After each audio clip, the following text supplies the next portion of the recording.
All right. Well, welcome everybody officially to a celebration of literature and living writers.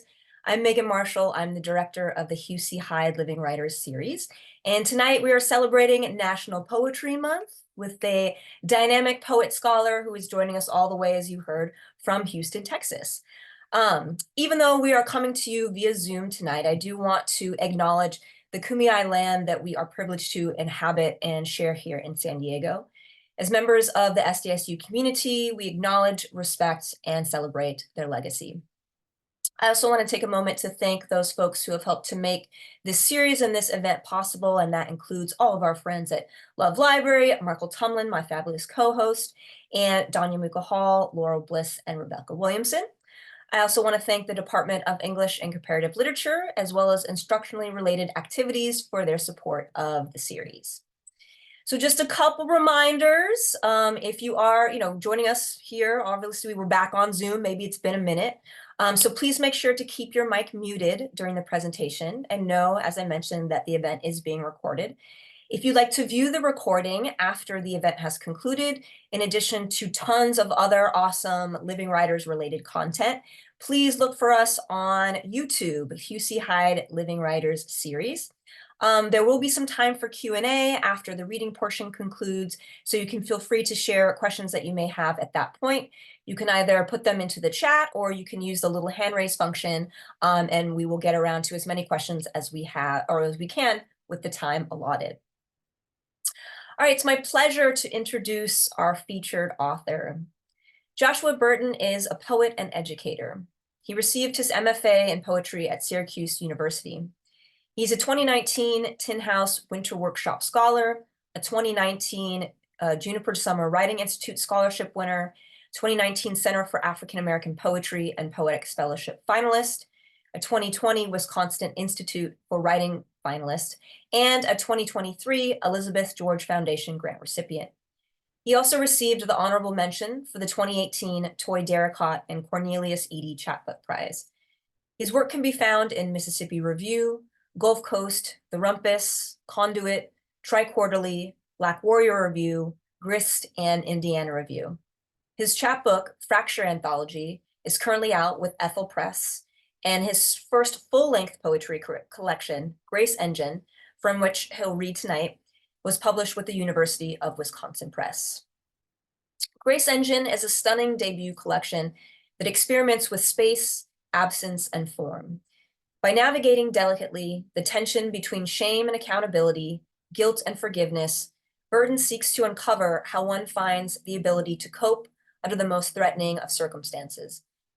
Poet and activist Audre Lorde asserted that poetry is a vital necessity of our existence, and that certainly resonates with Burton's speakers and subjects, for which poetry is an engine to process, understand, and transform the effects of their circumstances. This poem is better than me. It breaks me where all my flesh lies. See, this is how the lyric will tear you in two. Through a stunning distillation of image and narrative, Burton explores traumas, both personal and historical. He underscores the power, the necessity of poetry as a mechanism for finding grace. So please join me in giving a warm Zoom welcome to Joshua Burton. Thank you so much, and it's a huge honor to be able to read in front of all of y'all and like to have my book read in sort of this circumstance. So yeah, thank you so much. So I'm going to read, I think mostly from Grace Engine. I might add like a new poem near the end, but mostly it'll be from the book. I'm going to start with a poem called The Worst Houston, and it's for a friend who passed away about almost 10 years ago. The Worst Houston, for Linda. When the body is unbodied, all that is left are myths. A seasonal city failing to know itself. A celestial break in the air. As a child, when I'd break my toy, I'd hide it. When I finally lose my mind, my feet will be the first to go. Sunday mornings, David would call.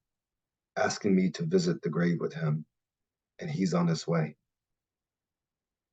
I live with the fear of all of the women in my life dying before me. When he arrives, we get on our knees to clean the granite. From afar, I bet the body looks like a black dog behind water.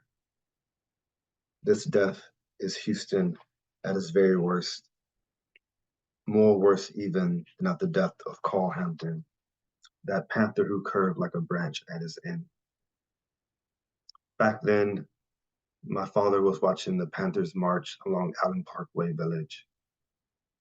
When I was a boy of 5, my hand touched the hot kitchen iron with the curiosity of my 5-year-old mouth kissing my neighbor. At the wake, in a Catholic ritual I did not understand, David wrapped a white cloth around my head for you. Later Sundays at the grave, I think we deserve beauty here too. We clean your stone, a stained glass plate, your small oval photo looking up. Like you sometimes, I want to open up the sky, climb inside like a sunroof to a blue sports car. I too only love God when I'm greedy. When I'm home from the grave, walking into my mother's room is like walking into a coma.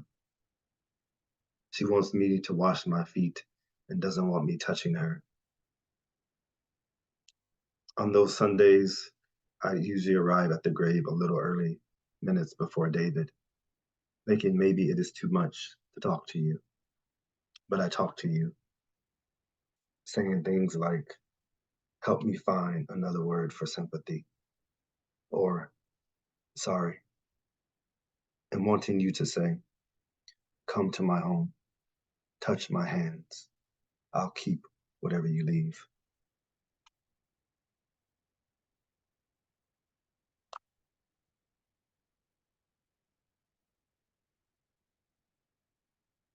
So the next poem I'm going to read is one that I usually don't read. This one, I think I've only read it maybe once before since the book has been out. And it's towards the middle of the book. And the only way I can think of describe it is basically like a shame litany. So it's just a litany of like different shames and kind of putting them together and seeing what happens when you put them together. A consequence passing. My sin's wisdom evolves slow, as so regressive, knife heavy in the back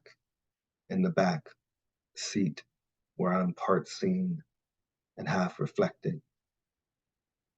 The knife is misplaced, falling out of my pocket as an accidental rhyme. I hate when I am like this in June. It is a month like September, a self-induced fever, where I swear it's seasonal. My reflection is doing the double work without patient patience. I wasn't hurt. I wasn't wronged. I clenched onto as with a river stone jaw. In my furthest self of my shame, I'm black in back of a police car in 2011's June. Blacked out and banging my head against the car window and hysterical. Crying that I do not want to go to jail and be raped because my mother was raped. In Christian speak, I was told over again throughout my life that I am watched by God, a scarcity in which I am the last kind of this silence. As my 10-year-old self, I would sneak listen to M's album, mouthing along to his horrorcore of murdering gay men and women, and I failed them tactlessly. I asked forgiveness as if asking for seconds in the late evening. My self-laws are a cheap hanging desert moon, and I hate to bother you. Elsewhere in the appetite, still an adolescent, in the throes of a fight with my brother, I would call him the F slur, because I could think of no word more hurt held and etching. Now the word bleeds me as much as nigger, bleeds lunacy bruising me. I recommend you sit by yourself and face away from the sun. You are waiting for the love after, aren't you? The soft streak that shrieks through your skin like Jesus's nigger crown. Your skin is the last habit you must not break. The thereafter and the there before.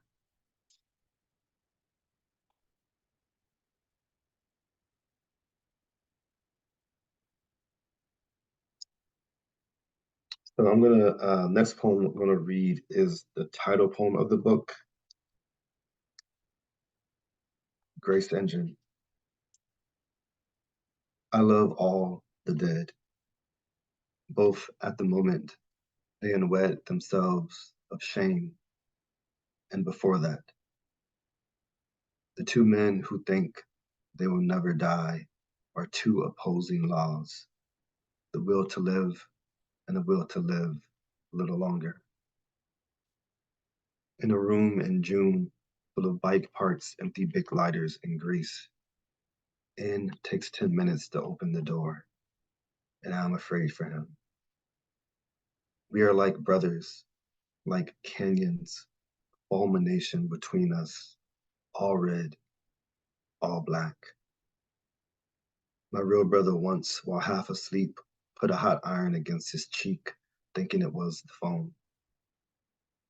It is hard to tell the truth, and it is hard to be in a room with so many words, the walls with holes the size of fists.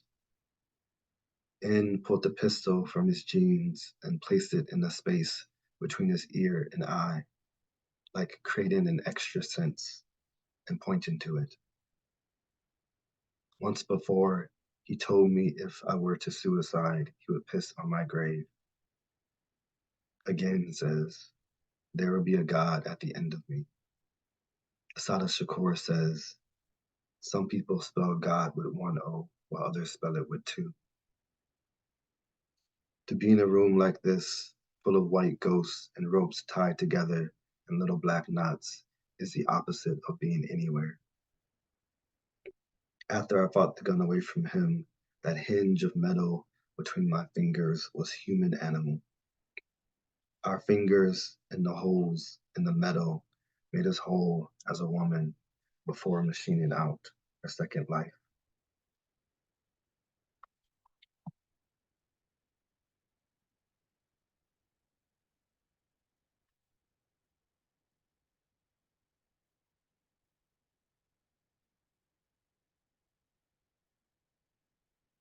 A confession from my grandfather, Henry Pearl Stewart. The poem is better than me. It breaks me where all of my flesh lies. Something black in me broke. Felt like a crypt curse, umbellying light seeds for my genetic memory. I speak to my grandfather in the language of a breakdown. Henry Pearl Stewart, a man so stubborn, he would pull out his loose teeth with pliers like ruined potatoes rather than going to the dentist. They'd call him Pistol P, as though his magnum would accent his paragon. I've never been to Alabama except but to go through it. The map south stretches like a threshold, going in and out, an Ouroboros of heat light. In the Caesarean cruel land, sharp note is unearthed. Let's go or our let goes. I like to think all of the dead are reasonable. Was his fear of snakes unreasonable near his fear of being hung? Maddie Jones sings to the skull of Bull Connor beneath Bermuda grass. And before I'll be a slave, I'll be buried in my grave. The best way to expose grace is through singing. And there's a song in the curse in the trees following us. Pearl's lynched siblings. His sister was drowned in Birmingham. His brother learned deaf from walking on the same side of the sidewalk where a white woman was in Birmingham. I heard there were more, but I don't know the siblings' names yet. Except Pearl said he left Birmingham because a woman put a hoodoo curse on him and not this. Because death can be a many-eyed, problem-solving bargain. As I try not to carry names as weapons or myth them into meaning, I must still learn myself alive. Trauma, like the poem, must look both ways to look at itself. What can stretch from the dead to the living as an unbroken line break? And what else can you learn about affinity today? I love my grandfather's hands. He held a figure eight over our heads like two Christ crowns. Shame on you, Joshua, for blowing yourself out of proportion like this. With your six breakdown self, you are no single thing. Shame let loose like a lynch in me. Though I cannot live up to the expectation of black strength and blackness, here I am and thinking of this black insanity uplifted from the root. I must be forgiven somewhere for thinking blackness was the curse. I tied myself to Pearl, a thin rope that snapped, a branch bullied into submission, or like an eight snaps, again, again.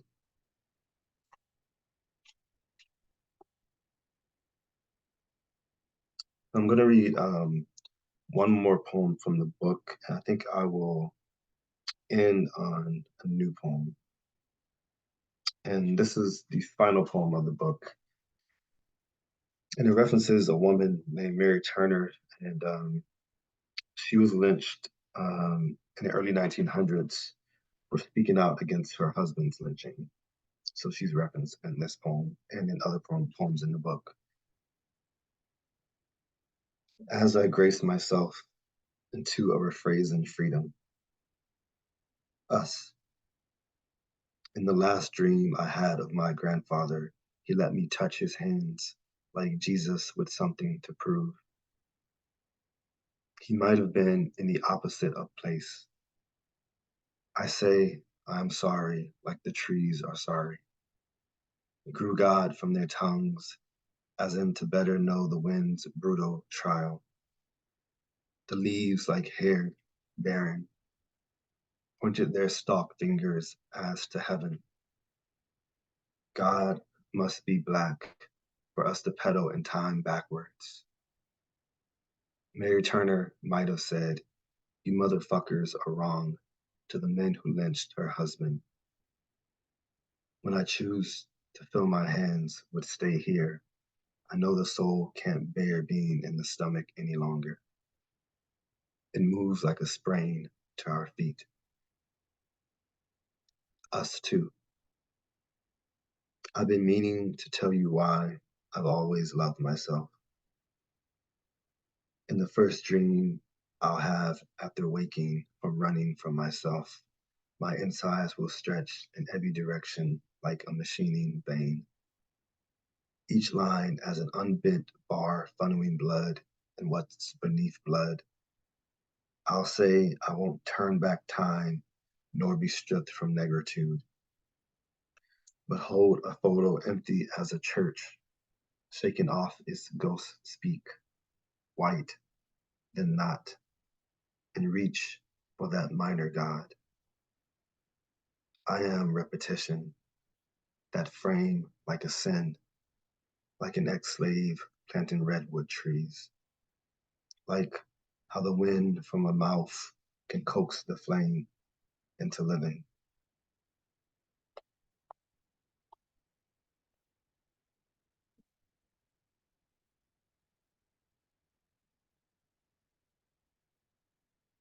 think I'll end on this poem, and it's from a new collection that I'm working on.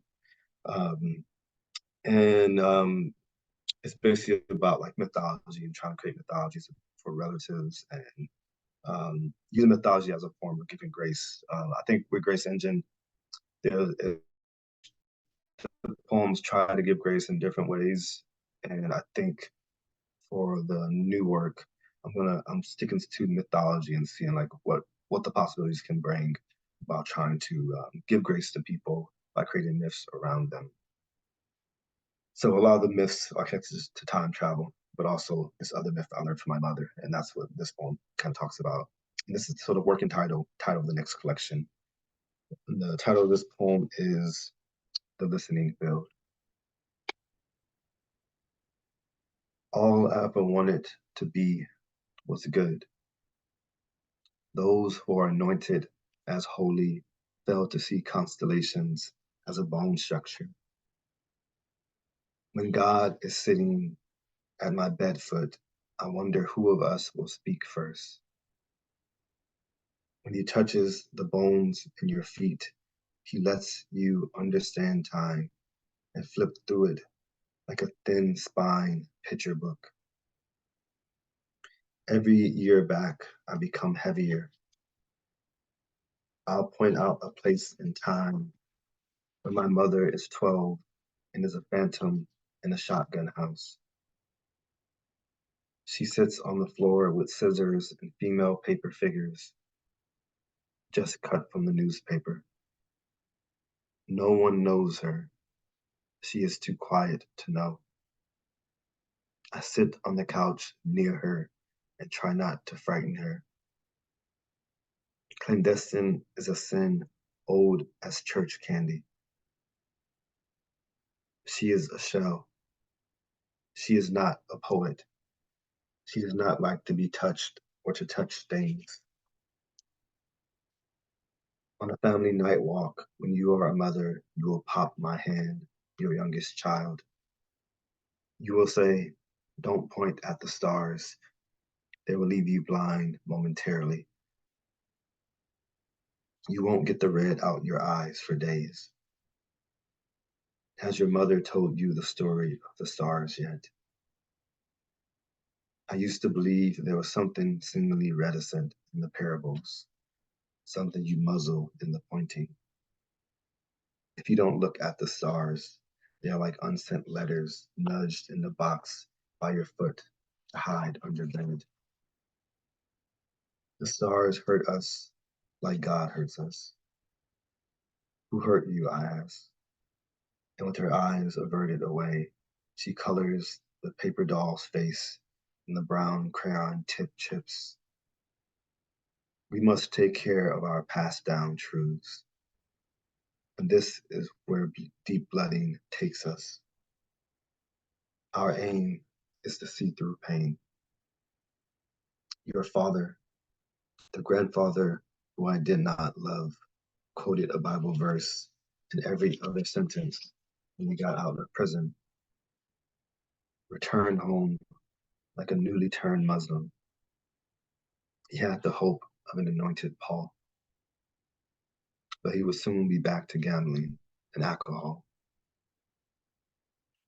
When you are a mother, you will speak to me most truly through letters addressed to no one. Your father would say, there is something wrong with you, but there is nothing wrong with you. These star deliveries shoot down to us like spotlights, like the light you see when your eyes are closed. But I am not tired of darkness, yet no light is terrible. How would you like to be heard? I ask her, and I open up for her like a listening field. I return back to time, now thinner. I just wanted to be good to her, like God touching the feet of the Black people who forgave him. Thank you.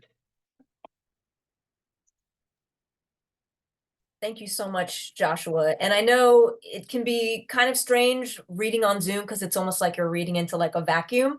So I want to give y'all a chance, if you want to unmute yourself and actually let Joshua hear your clap, go for it.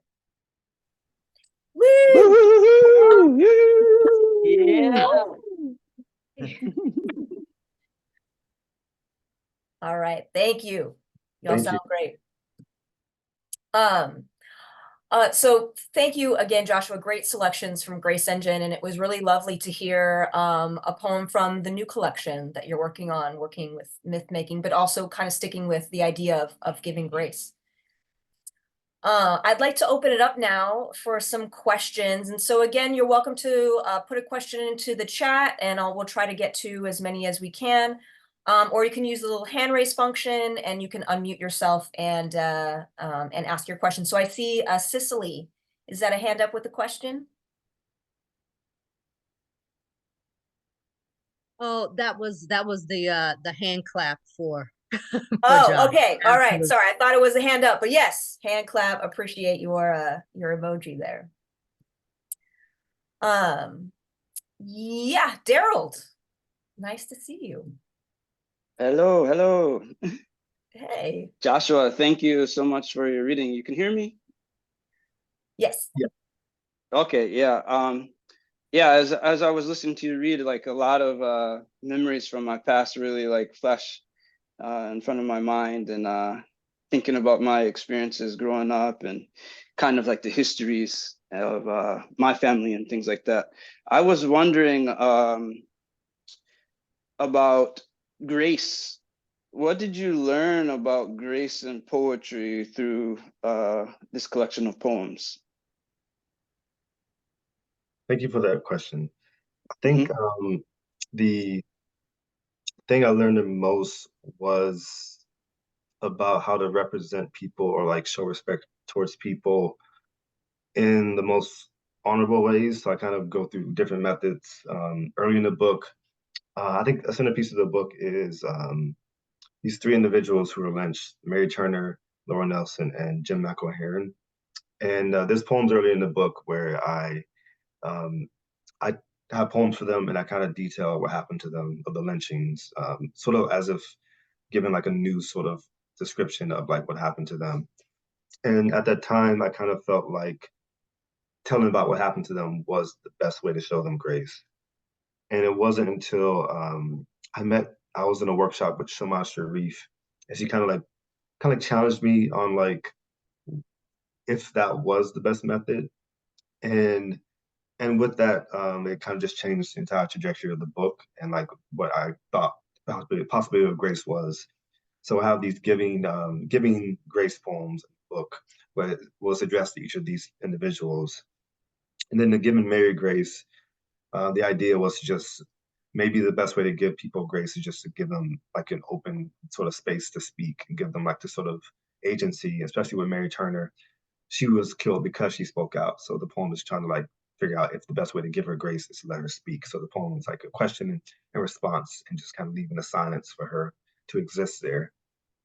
And then near the end of the book, I do a poem called Giving Laura Grace, and it's thinking about what if maybe even asking the dead questions is some way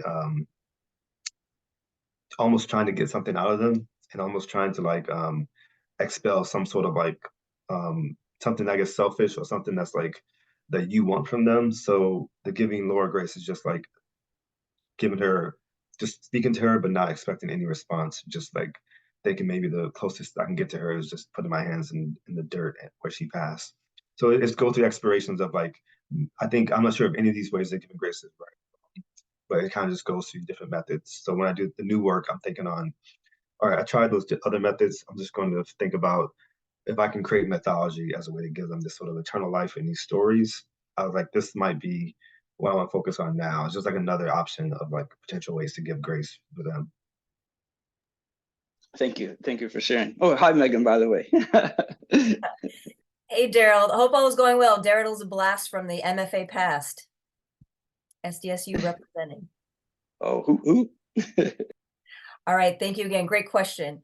And thank you, Joshua, for your answer as well. I think next up was Janice. Janice, you want to unmute yourself and with a question?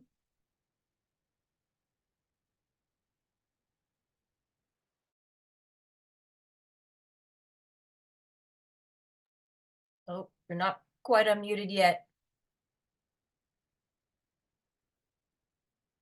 If it doesn't come through, you can always type it into the chat too.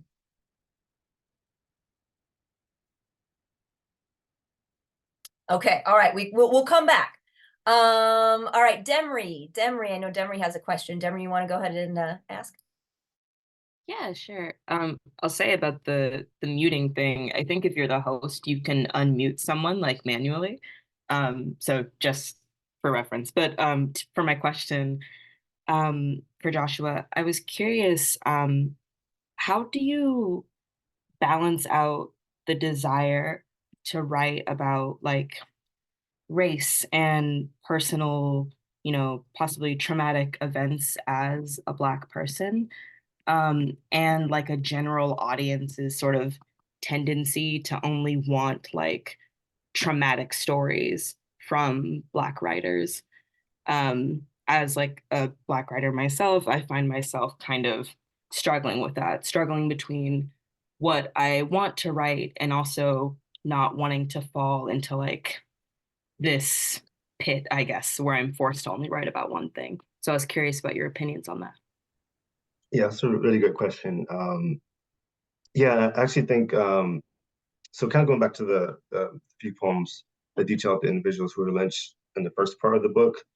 Um, I actually kind of feel like, in some ways, those poems do fail in a sense because I think unknowingly when I wrote them, it may have fed that expectation of like that trauma narrative too.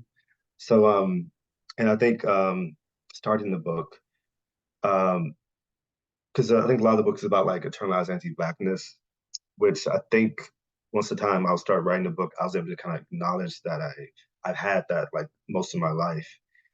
So when I first started writing, I didn't really think about like the nuances. I was like, I finally was confident to start writing about like my Blackness. So I just like dove into it. I started researching these stories and just telling them.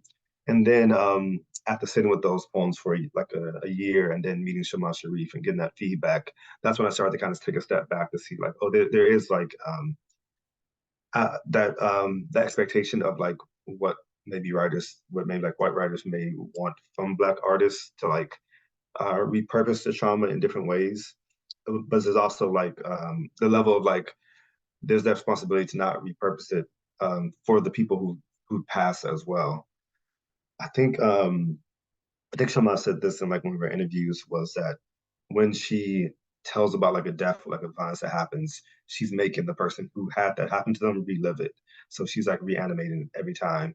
And it's sort of like a responsibility she kind of have to like take on.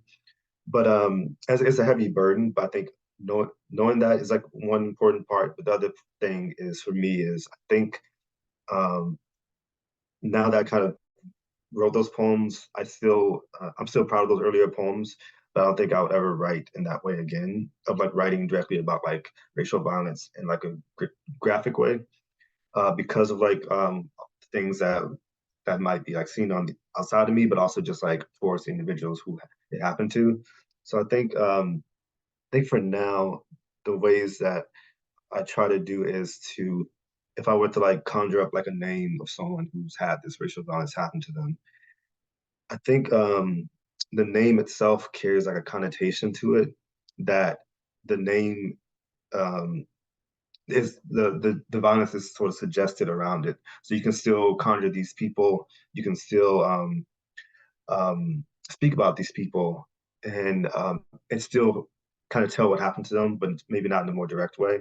But you can it kind of has that sort of air around it. But there's ways to also talk about them outside of the violence. That was like the one of the biggest sort of things with those Giving Grace poems was to like speak about them just outside of the violence as much as I can. So the violence is still always underneath the surface because we know what happened to them, but there's a way in which that speaking of them outside of that traumatic thing is a way to give them grace because it's showing that they're more than just that moment. I guess another difficulty is that when you kind of research some of these people, definitely like very, very historical people that had lynchings happen to them. The only thing we know about them is the fact that they were lynched. So it's hard to like, kind of like speak about them outside of like that happening.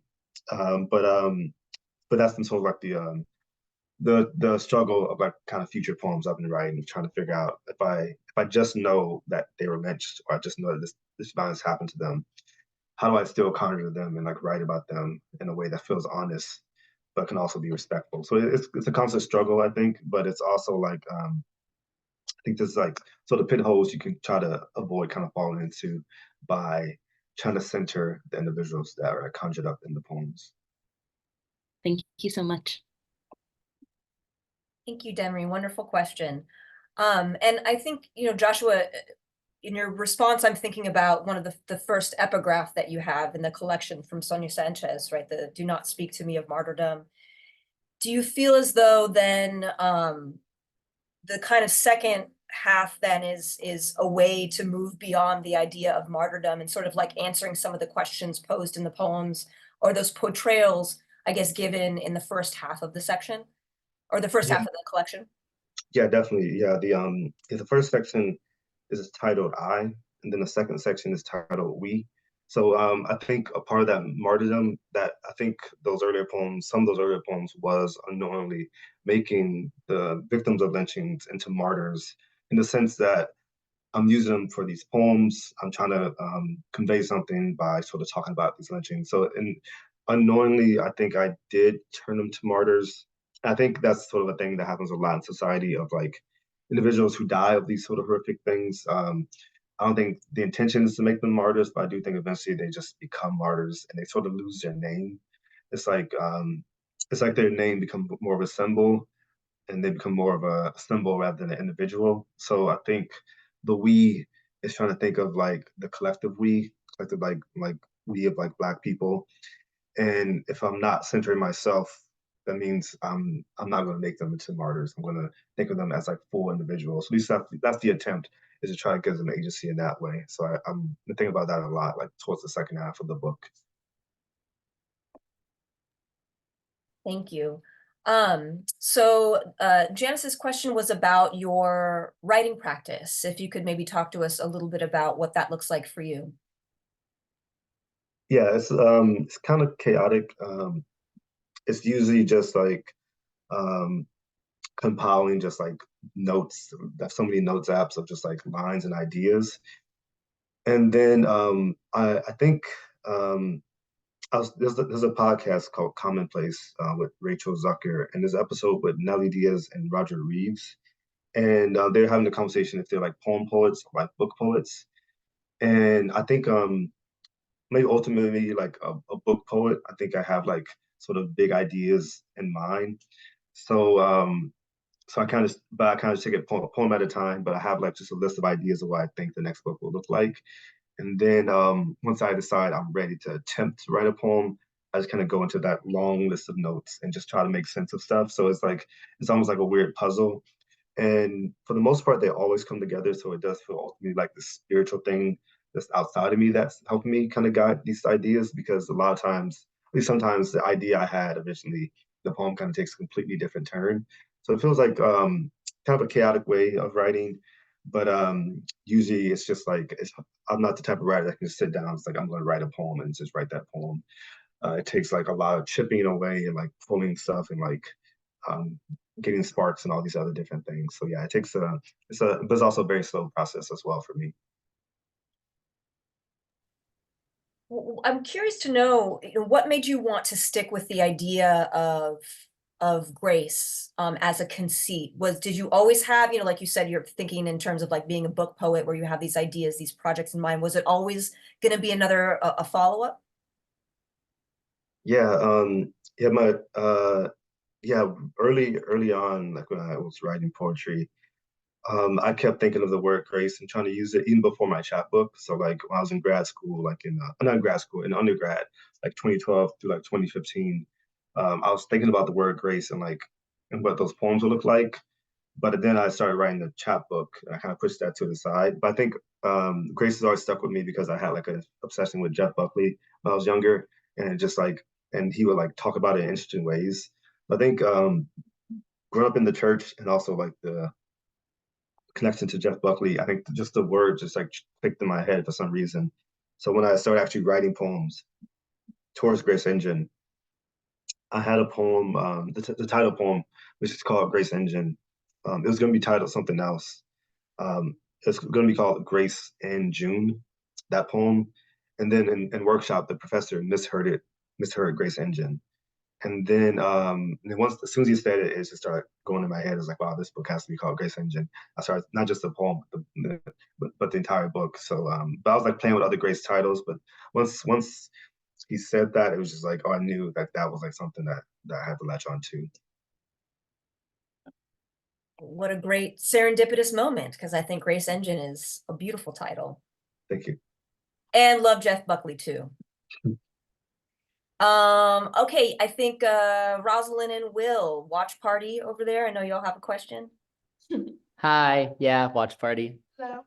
I have a question. It's sort of a writing question, sort of an editing, like book post-production question, which is that immediately following the poem Constant Conjunction, which itself plays with form a lot, but right after that, there's a moment where the reader turns the page and we see this full 2 pages sort of fading on the second page of the lines, forgive Joshua and forgive Yeshua, and like riffs on those words.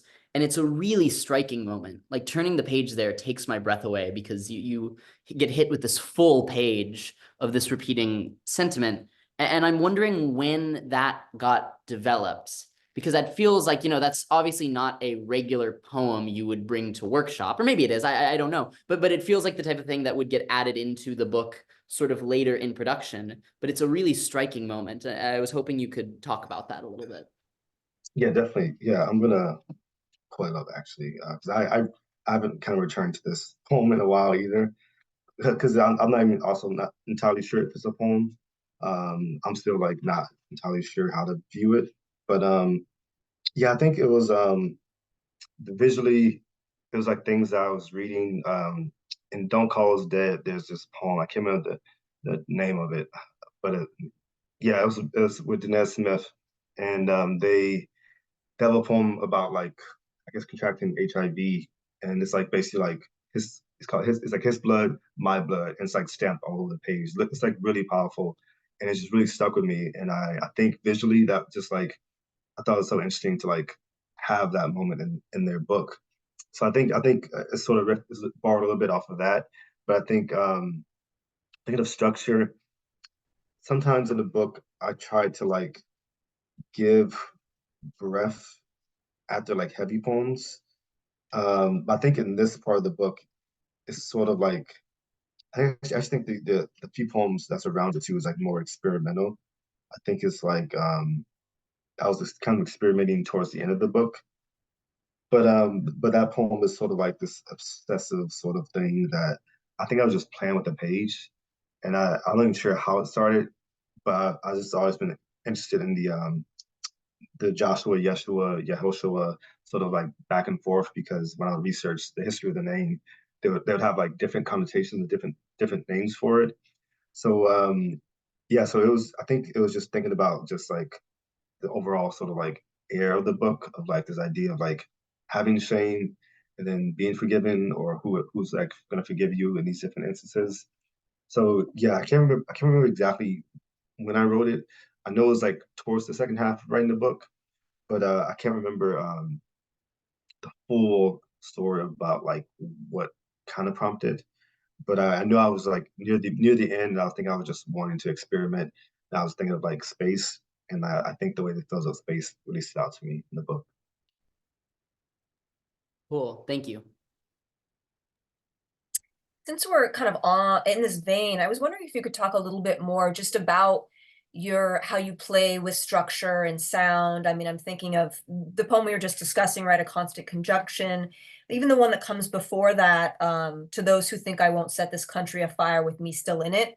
A lot of that sound play to Tribe, Poets Pray, or even in A Consequence Passing, just the use of kind of the caesura and how that occurs throughout. So maybe if you could just talk a little bit more about your approach to structure, to playing with form. Yeah. Some of those sort of anagram poems, like to those who think I won't set the country afire, and I think it's the other ones like to those who see suicide as a spiritual warfare addendum. Those are like actually very old poems in the book. Those are like 2013. And it was like in undergrad, I was playing around with like form in different, very specific ways. Those poems just always kind of stuck and like there's something I can do with these. So I ended up kind of adding them towards the end of the book. And I think they do a great job of kind of dividing maybe some of the longer poems in the book because writing poems longer than a page is like it was very new for me before I wrote Grace Engine. So those poems did like a good job of kind of like creating this sort of pacing and space that worked to create a sort of balance. But the consequence passing and the giving Mary Grace poems, those have those sort of those bars. So another sort of way of like potential I guess giving grace is to like have sinuses and have space for people. So the poem is like chopped up, like it's like phrases chopped up. There's like a bar, I think at the end of every line or at the beginning of every line.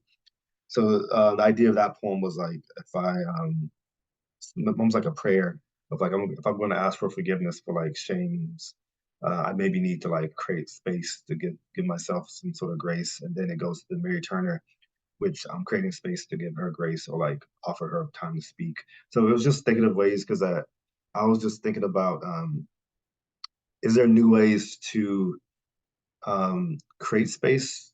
So I think earlier in the book there's those sort of erasures, the blacked out and like the white out poems and like the crossed out poems. So it's like different ways of playing with space and silences and erasures. And with this one, I was like, oh, I think this is something that feels with the consequence passing. It feels like new and unique and something I think I might like return to later in the future because I think formally it does like I think thematically what's happening in the book of just creating these sort of like spaces and silences that can like be space for grace for people. Beautiful. Yeah, it's effective. I mean, on the page and off the page, kind of hearing you read it and just what that space looks like and sounds like. Jeff, I think you had a question, but then you disappeared from my sidebar. Are you still there? Do you still have... Yeah. Well, can you hear me? Yes, yeah, I see you. My question is kind of similar to the one you just asked, but I'll just ask it anyways. For Joshua, I was wondering, for the different stylistic forms in the poems, were there conscious stylistic choices that you made for the different content that you were using in each poem, or was it more so a feeling? I think specifically one that struck me was Grace as Kin. That one, I thought the form of that one was very interesting and it really resonated with me. And I was just wondering if you could go into that a little bit more. Yeah, thank you. Yeah, it's a little bit of both. It's like some is like a feeling and some of it's like this I think does something content wise. Like with the poem you mentioned, it has like the three sort of like rectangles. So it's like thinking about religious imagery of just like the three people on the cross. So it's like little things that's like reference, like very subtle. So formally, I think it's like one to play, but also like wanting to like see how can you evolve a poem or is there something more work you can do to a poem. So I think that's why the poems kind of follow different kind of structures because I think also is at a time I think when I first started writing a book I wrote like the first like four poems in like a spurt like in the span of like a few months. And I was like kind of like exhausted after that. I didn't write for like almost a whole year. And then I also started to see a similarity in like the form of some of those poems. And I felt like I didn't want every poem in the book to look the same. So I started thinking about like, or is there different ways to approach the poems? Because I fell into like maybe a structure that was starting to get comfortable. I think like Grace and Pity and Elegy for Threats with Grace, like that sort of form of just like the stanzas format was kind of comfortable for me. And then I was trying to think if I can make myself uncomfortable and try to push myself. 'Cause I think that could push the content of the poems in different ways. So I think I was going to try new things, but also kind of follow some feeling as I went on as well. Thank you. That's super insightful. Great question, Jeff. And I think kind of making yourself uncomfortable in terms of stylistics is really great advice because we can get too comfortable with whatever mode we're writing and then it starts to feel a little flat. So I like the idea of that experimentation.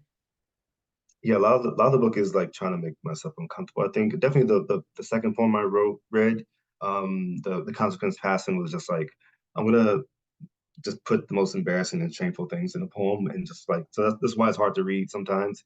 I was like, oh, this is like in a mirror up to myself in front of an audience. So yeah, then but that's, I think a lot of work was done in kind of writing poems like that, of like, I'm gonna address shame and like address like anxieties in like the most direct way possible. So yeah, it's like I think like formally like the poems, but then like the content too was like done a lot to like kind of sit with uncomfortableness in different ways. And then it does seem like the poem becomes, again, that sort of engine to process or to eventually get to a place of grace for yourself, for the others, the subjects that you know in the poems overall. Yeah. Okay, there was another, okay, yes, April had a question in the chat. In the poem, A Constant Conjunction, it has a line from one of Kendrick Lamar's songs. Have you always found inspiration through his lyrics, or are there other artists that give you similar inspiration? Maybe, aside from Jeff Buckley too. Yeah, Kendrick is like a big one. Like thinking about like internalized anti-blackness, I think his album To Pimp a Butterfly was like maybe the first sort of cracking of like realizing that like in my life. So like 2015 was like the first time I started to kind of sort of address it. So the music for him has like constantly been like a big sort of like help, but also I feel like I'm feel like I'm in constant conversation with his work, like even like his newest album, I feel like sort of in conversation with. And I'm thinking about myth, like with the next book, artists like Lupe Fiasco, who had like an album that's just like the whole album was based like a myth that he created about like slaves that basically built like an Atlantis underwater, and they basically just destroy other slave ships from the bottom and basically just create this sort of new life for themselves. So it's like really, really, yeah. Someone put in the chat, Jogus Wave. It's like really, really powerful album. So I think that and Toni Morrison been helped me think about myth a lot. And yeah, like Kendrick Lamar, with Fiasco. There's another like underground sort of rapper named Billy Woods who also like talks about like a lot of nuances and like blackness in very interesting ways. I think his work is also like sort of with the other artists did a lot to like kind of like influence my writing style and like my content as well. Thank you. Yeah, and I'm just thinking now about more parallels between Grace Engine and Kendrick's new album, and just the idea of kind of revealing some of those, like the more shameful things and being vulnerable to admit, Yeah, or definitely. to sort of process, yeah, some of those things in an effort to move forward and get some sort of sense of grace. Yeah. That's why I love the album so much because it's like very flawed, but it's like very vulnerable in a way that's almost a bit uncomfortable because he's saying things that like it's like he can tell he's like still processing things. So I think about like the poem I read of like I'm just gonna process shame in front of an audience and just see what happens. It may not look the best sometimes, but it's like doing like internal work that feels like can be really helpful for a lot of people. Thank you. There was one more question in the chat. Ozara asked, what are some challenges you faced while writing the collection, Grace Engine?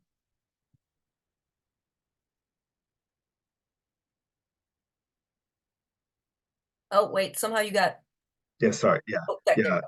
yeah. I was saying like that. Yeah, that's my daughter in the chat that asked that question. But yeah, the a big problem was like writer's block. I think it's been like a constant thing of like I would put so much energy into like poems and then I would like expel myself.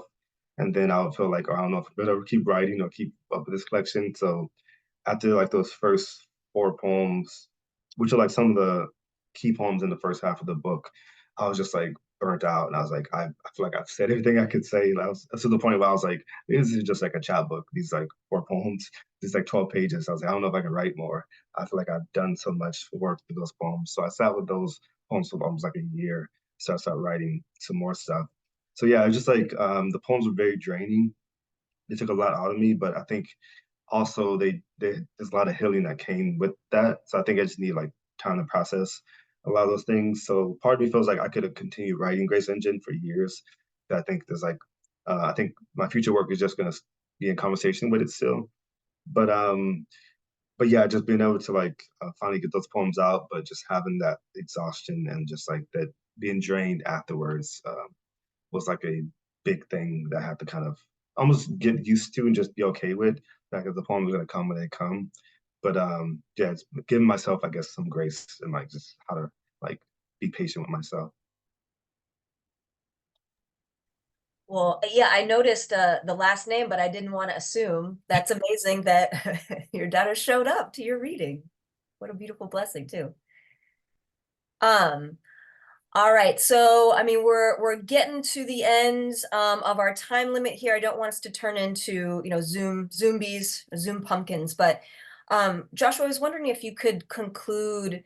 I read in you know, in Poets and Writers, you were profiled as one of the 10 best debut poets of last year. And so and in your interview, you revealed that you shopped the book around for a little over a year, trying to find, you know, the publisher. So, you know, what maybe advice might you give for folks who have been sending their work out and are not hearing anything or receiving anything? Or maybe was there some advice that you were giving, or mantra or grace essentially that you were giving to yourself during that time, you know, that you might be able to pass along to us? Yeah, it's still like a very hard process, even when just sending poems to journals or even to contests or like book awards. It gets a little easier to kind of take rejections as you kind of have done it for years.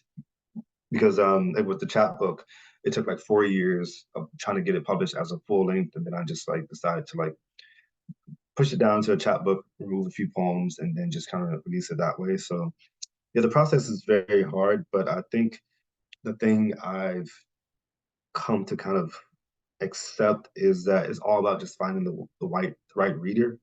Finding like because it's just like it's all kind of a gamble in a lot of ways, but you just have to find like the right reader at the right time.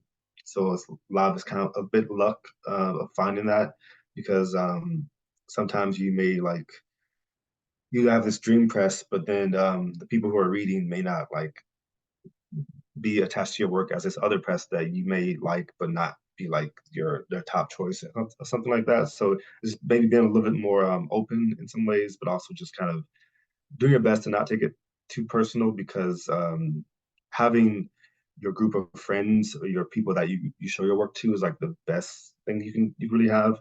Having people you trust as readers and then sharing work with them and then getting feedback from them, because having like those like key readers is like the most important thing when you're like in that process. So some people will say like if you kind of keep getting rejected, you just got to change up your entire manuscript because fit the presses. But I more think that make it better in the way you think it could be better, not really catering towards like what they might want, because you may kind of sit with a book after that's published that you kind of don't really believe in. And that's not that I don't think that would be fun to kind of have to like do readings and try to like visit these poems that you feel like you kind of put out there just to kind of like get published. So I think just having that small group of people you can kind of rely on, and just hoping that you'll find like those like readers that will kind of give you the opportunity to get published. Thank you. Well, that's very sound advice, and we're so happy that University of Wisconsin Press, you know, found your book and that we found it as well. So let's thank Joshua for his time, his reading, his insight. And once again, if you want to unmute yourself, let him hear it. Woo! Woohoo! Yeah. Thank you, Joshua. Thank you so Yeah. much. Thank Woo! you. Thank you. All right. Again, we so appreciate your time. Thank you for staying up later with us out here in San Diego, and we look forward to the next collection. Thank you. All right, and thank you all for attending. Thank you for your wonderful questions. If you are in San Diego, we hope to see you next week at Katie Ferris's reading. Take care, everybody. Thank you. Thank you again, Joshua. Wonderful to meet you. Thank you so much.